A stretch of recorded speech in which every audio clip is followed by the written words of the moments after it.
ऊपर नीला आसमान, नीचे धरती, बीच में सागर लहरों की उत्ताल हिलोरें, कभी उगता सूरज तो कभी डूबता सूरज। दूर में पहली पर्वत श्रेणियां एक कड़ियों की तरह एक दूसरे को जोड़ती हुई एक सुखद मिलन का एहसास दिलाती हैं। सुप्रभात लाजो आंटी और मेरे प्रिय मित्रों। आज समूह 4 प्रस्तुत करने जा रहा है सिक्किम की यात्रा में 6 बच्चों के समूह की दास्तां। जहां एक तरफ तो जन्नत के समान प्राकृतिक दृश्य दिखाई पड़ता है और दूसरी ओर उसी स्थान पर रहने वाले लोगों की कठिनाइयां तथा उनका कष्ट। मजा आ गया। मुझे तो बहुत ही मजा आया। वहाँ पर्वतों के बीच और घाटियों के ऊपर बने सक्रिय रास्तों से गुजरते ऐसा लग रहा था कि रंग बिरंगे फूल हमें देखकर मुस्कुरा रहे हो और हम किसी सघन हरियाली वाली गुफा के बीच हिचकोले खाते निकल रहे हो। धीरे धीरे धुंध की चादर छटने पर देखा कि सभी ओर जन्नत ही बिखरी पड़ी थी। नजरों के हर छोर तक खूबसूरती खूबसूरती फैली हुई थी। जैसे ही मैंने बस के बाहर कदम रखा, मेरी आंखें खुली की खुली रह गईं। आंखों के समक्ष बर्फ से ढके पहाड़ अद्वितीय लग रहे थे। हम कभी पर्वतों के शिखरों को देखते, तो कभी झरझर गिरते झरनों को देखते। नीचे वेग सी बहती तिस्ता नदी, ऊपर मंडराते आवारा बादल। मध्यम मध्यम हवा बह रही थी। पेड़ पौधे झूम रहे थे। वातावरण में अद्भुत शांति थी। सब अपनी अपनी लय, तान और प्रवाह में बहते हुए दिखाई दिए। तब एहसास हुआ कि जीवन का आनंद यही चलायमान सौंदर्य है। ऐसे में भ्रमण करना बहुत रोमांचक था। और तो और यहाँ पर्वतों के बीच शांत एवं मनमोहन वातावरण पर पहुंचकर मुझे ऐसा लगा जैसे कि मानो मैं प्रकृति की गोद में आ गया हूँ। रात को गैंगटॉक शहर देखकर ऐसा लगा कि आसमान की सुंदरता नीचे बिखर गई है और सारे तारे नीचे बिखर कर टिमटिमा रहे हैं। इस असीम बिखरी सुंदरता को देख मन प्रफुल्लित और पुलकित हो उठा था। हाँ, ये तो मानना पड़ेगा कि ये स्थान बहुत खूबसूरत तथा मादक है। परंतु मुझे ये देखकर बहुत दुख हुआ कि इतने सुंदर तथा प्राकृतिक स्थान पर भी भूख, मौत और जीवित रहने की जंग चल रही थी। उस अद्वितीय सौंदर्य से निरपेक्ष कुछ पहाड़ी औरतें पत्थरों पर बैठी पत्थर तोड़ रही थी। वहां पर बॉर्डर रोड ऑर्गेनाइजेशन के एक कर्मचारी ने बताया कि जिन सुंदर स्थानों को देखने हम जा रहे थे, वे सब पहाड़ी महिलाओं द्वारा ही बनाए गए हैं। गूंथे आटे सी कोमल काया, परंतु हाथों में कुदाल और हथौड़े। ये काम इतना खतरनाक था कि जरा भी ध्यान चूका तो मौत निश्चित है। पहाड़ों के सौंदर्य के बीच इतना परिश्रम पूर्ण जीवन। सूरज ढलने के समय कुछ पहाड़ी औरतें गायों को चराकर वापस लौट रही थी। कुछ के सिर पर लकड़ियों से भारी भरकम गट्ठर थे। चाय के बागानों में बाकू पहने युवतियां चाय की पत्तियां तोड़ रही थी। इतना ही नहीं, बच्चों को भी विद्यालय जाने में बड़ा संघर्ष करना पड़ता है।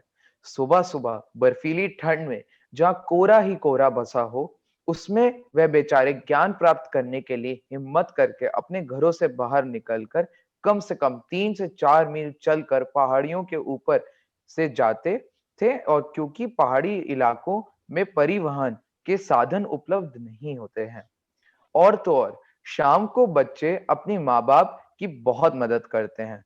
उनके साथ मिलकर मवेशियों तथा दूसरे पशुओं को चराना, पानी भरना और जंगल से भारी लकड़ियां भी ढोना। देश की सीमा पर बैठे फौजी उन सभी विषमताओं से जूझते हैं जो सामान्य जनजीवन के लिए अति कठिन है। सिक्किम के फौजी जवान सदैव बॉर्डर पर अपने देशवासियों की सुरक्षा के लिए -डिग्री तापमान में भी अपनी नींद और आराम त्याग कर तैनात रहते हैं ताकि हम चैन की नींद सो सकें। ना जाने कितने सैनिक देश की सेवा में अपने प्राण त्याग देते हैं। इतने समय तक अपने परिवार वालों से भी नहीं मिलते ताकि हम अपने परिवार के साथ अच्छा वक्त बिता सकें। इन दिनों हमारे चारों तरफ बहुत तनाव है। अधिकांश लोग कार्यालय में समस्याओं, रिश्तों, मुद्दों में और विभिन्न क्षेत्रों में पड़ती प्रतिस्पर्धा के बारे में शिकायत करते हैं। लोग इन मुद्दों में निपटने में इतने तल्लीन हैं कि वे जीवन की वास्तविकता को नहीं देखते हैं। हम ईश्वर के प्रति नाशुक्र हो जाते हैं। वास्तव में यदि हम जीवन को करीब से देखें तो हम महसूस करेंगे कि ये कितना सुंदर है। ईश्वर ने हमें हर चीज की बहुतायत दी है। यह स्पष्ट है कि जब हम प्रकृति को देखते हैं, पेड़-पौधे, नदियाँ और धूप, सब कुछ बहुतायत में है और हमें और यही ऊर्जा हमारे भीतर रहती है। यही जीवन का सौंदर्य है। हालांकि लोगों की समस्याएं और चिंताएं वास्तविक हैं, परंतु जब जीवन की दृष्टिकोण पर निर्भर है, अमीर गरीब, शिक्षित अशिक्षित, सुंदर और बदसूरत, हर कोई समस्याओं के समक्ष है। जीवन संघर्षों से भरा है, इसलिए हमें ईश्वर के प्रति कृतज्ञ होना चाहिए।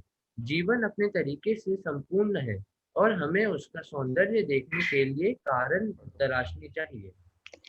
अब हम आपके सामने मोहम्मद अशर मेहदी द्वारा रचित कविता प्रस्तुत करने जा रहे हैं, जिसका शीर्षक है कृतज्ञता।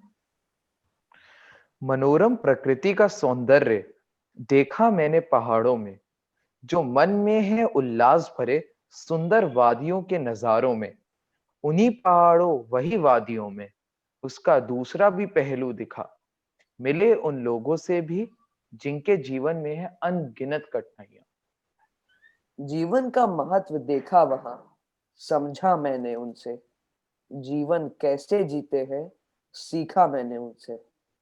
पत्थर तोड़ती वो युवतियां नन्हे बच्चों को पीठ पर बांधे जान को जोखिम में डालकर चली है जो रोटी और कपड़ा कमाने। जीवन देखो उन बच्चों को जो मीलों पैदल चलकर करते हैं शिक्षित खुद को। सीखा मैंने उन वीरों से जिन्होंने देश के लिए प्राण दिए, त्याग दिया नींद और चैन हम सबकी रक्षा के लिए।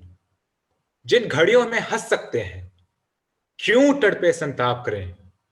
सुख दुख तो है आना जाना, कष्टों का क्यों विलाप करें। सोच हमारी है यदि सही दिशा पर संकल्पों के साथ बढ़ो, इतना मधुर बनो जीवन में, हर लब की मुस्कान बनो। कल का दिन किसने देखा है, आज अभी की बात करो। असंतोष को त्यागो मन से, सत्य को आत्मसात करो। जीवन के दृष्टिकोणों को आज नया आयाम मिले। सोच अगर हो सकारात्मक, मन को पूर्ण विराम मिले। सोच अगर हो सकारात्मक, मन को पूर्ण विराम मिले। धन्यवाद।